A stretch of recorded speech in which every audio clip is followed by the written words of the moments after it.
Videoda ilk dəfədə 5 dənə Çempionlar Liqasından kartını açırıq. 3 belə, 2 də belə. Yəni buradan başlayaq.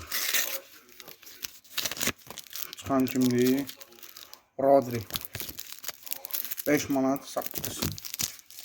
Tullayaq burada bir dənə kənara belə. İkinci bu ilə açaq. 50 azayımızdır. Saqqız. Nunes. Məndə vardı Nunes. Marquinhos da vardı. Yəni 5 manat. Sonunda kartımız değil. Və Bastoni. Yine 5 manat. Bu nə də? Kartadan azı 5 manat verir. Dollar gözləyirəm buradan. Oo. Hə, 100 manat və də Pulisic. Abunə olanların hamısına bizə təşəkkür edirəm. Futbol kartlarına baxanlara təşəkkür edirəm. 99-cu bölümdür. Sözlər. Abi Fabinho çıxdı. 20 dollar. Bir də saqqız.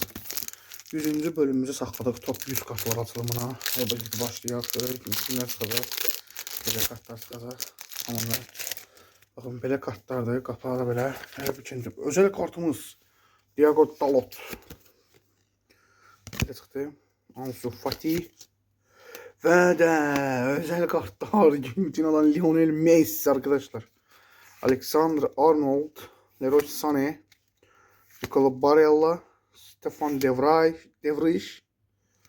Pedri. Immobile. Courtois. Ama həmçinin ən çox sevdiyim baxın kart bax bu oldu. Yəni özel kartda heç ama Messi daha efsanedir. 100-cü bölümü özel hər birinizə təşəkkürlərimi bildirirəm. Çox sağ olun. Kart açırıq. Bu səfər 2 dənə Paw Patrol almışam. İyunun 1-də uşaqlar bayramında özü aslında olacaq ama iyinlərdə yox. 2 dənə fərqli futbol kart atacağım. Bir belədir. Ay, 2 dəfə də Juventus tutur ha. Neden? 200 manat belə pul. Ben tutan 10 geldim oraya. Ana, kimin elimizde Juventus mıydı? Juventus mıydı lan sen? 10 geldim oraya ne kandaydı? Hocam yeterdi. Yeterdi. Fabinho'yu yenemsiz. Transfer edersiniz. Bunu bayağı aldım. Bunu da atacağım.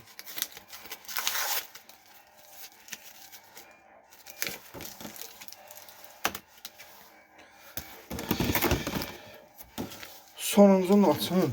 4 paket açıyorsunuz ya. Allah buna hamısı tekrar çıxırdı. Yəni bezli pördəmə. 101-ci bölümdür. Bayaq açdım. Özür videosunu elə bilim çəkdim, çəkməmişəm.